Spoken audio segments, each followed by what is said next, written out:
A massive political war has now erupted again in battleground Bengal, and this time over a scooter ride.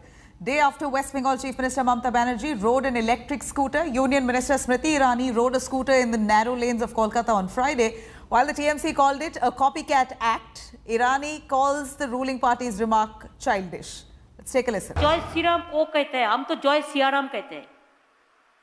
Jai Sri Ram means Sita and Ram. First, politics over Ram and Durga. Then, fight over Bengal's highly revered icons. मां भारती की गोद में उस वीर सपूत ने जन्म लिया था जिसने आजाद भारत के सपने को नई दिशा दी थी. And now it's war over scooter ride.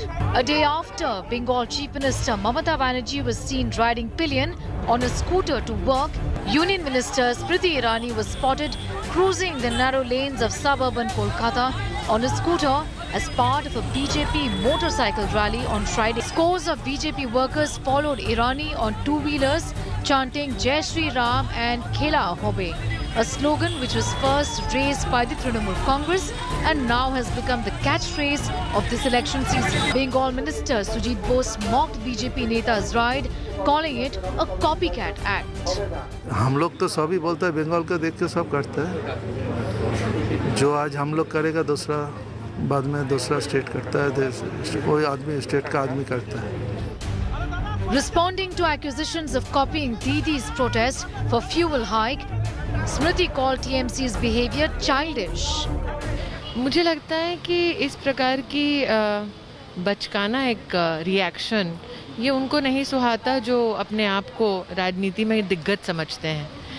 क्या मेरा स्कूटी चलाना नया है? शायद उनके पास जानकारी का अभाव है. Known for her modest Santro image, Didi raised political stakes on Tuesday to drive home the point on increasing fuel prices. আর আমি নিজে আজকে চ্যারিটি বিগিনস এট হোম আমি আগেও দু একটা প্রতিবাদ করেছি. আমি তাই নিজে আজকে আমার বাড়ি থেকে সেক্রেটারিয়েট পর্যন্ত আমি এই গ্রিন কার্ড ব্যাটারি কারিয়ে এলাম. মানে স্কুটারে এলপিজি গ্যাসের দাম, পেট্রোল, ডিজেল, কৃষকদের ড্রাকোনিয়ান ল সব মিলিয়ে মোদি সরকারের এই দেশটাকে মোদি সরকার বেঁচে দিচ্ছে. আমি জানি না কবে হয়তো দেশের নামটাও বদলে দেবে. Very sorry, very unfortunate thing. Battle for Bengal has entered its most intense phase, and just a month before polls that have national ramifications, electoral optics have taken center. A scooter war has erupted between the Trinamool Congress and the BJP after Mamata Banerjee rode on a scooter to her office on Thursday, and a day later, BJP leader Smriti Irani chose to ride a scooter while campaigning in Bengal. While Trinamool Congress says that BJP is copying them, the BJP says that they only do things better. With camera person Raju Namdar, Prema Rajaramal, Kolkata for India Today. Now, the centre has confirmed India Today's news break on COVID vaccine pricing. In fact, the COVID vaccine pricing has now been capped at 250 rupees per dose in private hospitals. The states have also been given freedom to use all private hospitals empanelled under the state government health insurance schemes as COVID vaccination centres. All the private health facilities which will serve as government COVID vaccination centres must follow strict norms of due process, quality and safety, including integration with the National COVID Technology Platform. All private health facilities must also have adequate space, adequate cold chain arrangements, adequate number of vaccinators and support staff, and adequate arrangements for addressing adverse event following immunization. As the second vaccination drive begins on Monday, many are now wondering if at all they are eligible for the shot. Many still don't have an idea as to how to go about this vaccine jab. What's the process like? Sneha Mordani answers all the queries. If you are above the age of 60 or between the age of 45 and 59, you are eligible to get a shot against COVID-19. You either choose a government vaccination site or pay a nominal amount at a private hospital. Here is what you can do. Use your smartphone to download the Arogya Setu app. Soon you will find a new tab on this app which will be the vaccination tab. You can provide your mobile number and fill in some minimal details like name, age and gender. 4 appointments can be made on one mobile phone. If you are using the website route, you still have to have a smartphone. Go to the website of the CoWIN software or cowin.gov.in. Enter the mobile number or Aadhaar number. You will receive an OTP with which your account will be created. Fix an appointment, get details of the vaccination center, visit the vaccination center on the scheduled date and time and get the jab. Those above the age of 45 will have to provide a medical certificate mentioning their comorbid condition at the vaccination center. This will be given by a registered medical practitioner. The government says given the magnitude of the exercise, they're trying to iron out all the problems. For a couple of days, there were glitches which have been removed since then.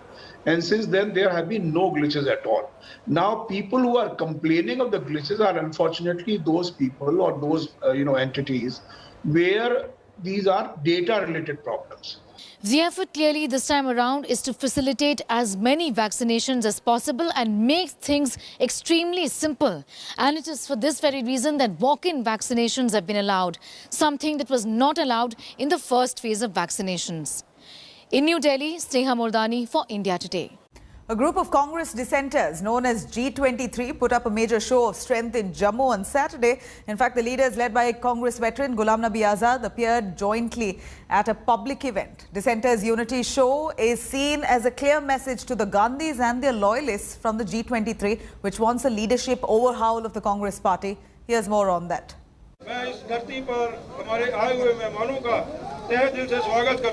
A show of strength by Congress dissenters, far away from Delhi, in the home state of party veteran Ghulam Nabi Azad.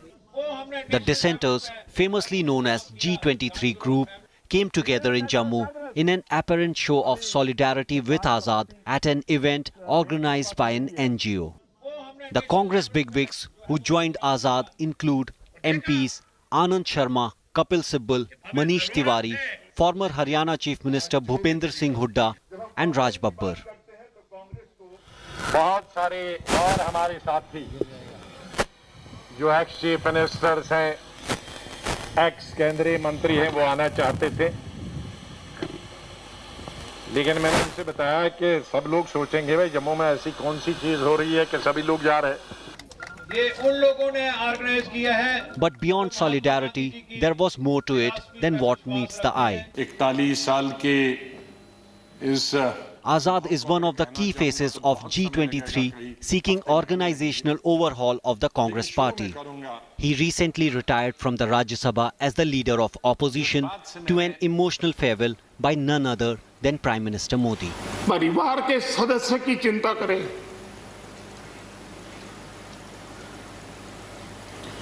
वैसी चिंता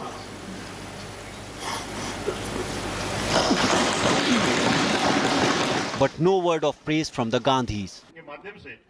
The Congress dissenters' rally around Azad on Saturday is seen as an act of defiance, a clear message to the Gandhis.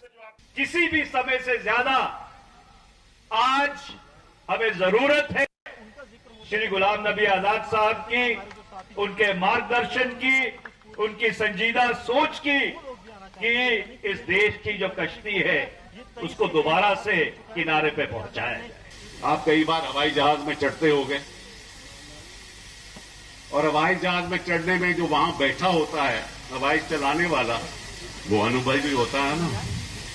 दूसरी बात यह है कि उसके साथ एक इंजीनियर भी होता है कि कहीं इंजन में गड़बड़ी हो जाए तो वो ठीक कर देगा. तो गुलाम नबी जी अनुभवी भी हैं और इंजीनियर भी. और इनके साथ आए हुए Congress MP Anand Sharma was more blunt in his attack, virtually hitting out at Gandhi loyalists. ये अधिकार मैंने किसी को नहीं दिया कि मेरे जीवन में कोई बताए कि हम कांग्रेसी हैं या नहीं हैं. ये हक किसी का नहीं है. हम बता सकते हैं कांग्रेस क्या है. हम बनाएंगे कांग्रेस, मजबूत करेंगे कांग्रेस को. Indian national Congress. Until now, the dissent within the Congress was limited to letters and statements. But with dissenters now converging at a public platform, will the revolt against Gandhis escalate? They also said that Congress party needs serious introspection. The party needs to make some major changes within the organization if it wants to bounce back. But the question is, will the party high command listen to the G23 faction? This is Sunil Bhatt reporting from Jammu for India Today. And the probe into Hrithik Kangana email row has now deepened. Actor Hrithik Roshan recorded his statement before the Mumbai crime branch on Saturday. The actor was summoned in connection with his complaint, alleging that someone impersonating him was sending out emails to actress Kangana Ranaut using a bogus email ID. Sources say that after Hrithik, Kangana may also be summoned. Here's more on that. Actor Hrithik Roshan visited the Mumbai Crime Branch office on Saturday to record his statement in the 2016 online impersonation case.